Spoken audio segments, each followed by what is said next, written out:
الكل بيفكر في كحك العيد وفي الزحمه وفي ليله الوقفه، بس انت نسيت تفكر في اهم حاجه، في جسمك. هل جسمك مستعد للعيد ولا هتخش العيد تعبان ومنهك؟ زي ما قلنا خلال الشهر ان جسمك وانت صايم بيبني وصلات عصبيه وبيجدد في خلايا جسمه اثناء الصيام، فبلاش نهد كل اللي عملناه اثناء الشهر في اليومين بتوع العيد.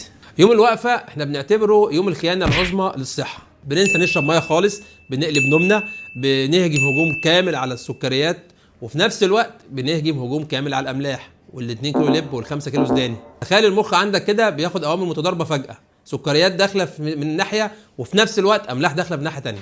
عايز اعرف في ايه؟ ايوه ايه في ايه؟ انتوا ايه واحنا مين؟ وانا تعبان. ده يترتب عليه انك تخش العيد مقريف ومزاجك مش احسن حاجه والمود بتاعك مش احسن حاجه، وتفتكر ان دوت بسبب الصيام اللي انت كنت بتصومه، بس هو في الحقيقه سوء استخدام للمكنه اللي ربنا اداها لك. عشان ندخل العيد كلنا فايقين ومركزين في 3 حاجات هقول لك عليهم لازم تبدا فيهم من دلوقتي. الميه هي البنزين، على قد ما نقدر نزود في شرب الميه عشان ده الوقود اللي بيبني خلايا الجسم كلها.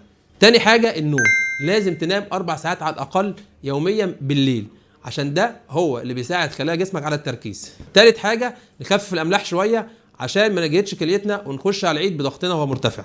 انا كنت معاكم طول شهر رمضان مش عشان اقول لك تفطر ايه وتتسحر ايه، انا كنت معاك عشان اقول لك ان انت غالي علينا وغالي على كل اللي حواليك، ان وعيك الطبي هو اللي بيخليك تعيش مبسوط وسعيد وبصحه كويسه وسط اهلك ووسط اصحابك. الطب مش بس تشخيص وتحاليل واشعه، الطب وعي قبل كل شيء. رمضان خلص بس الكلام عن الصحه لسه ما خلص، في ايبولوجي احنا لسه بنبدا الرحله معاكم. كل سنه وانتم طيبين وعيد سعيد عليكم جميعا ان شاء الله، وفي صحه وفي سعاده وفي عافيه دايما في وسط حبايبكم.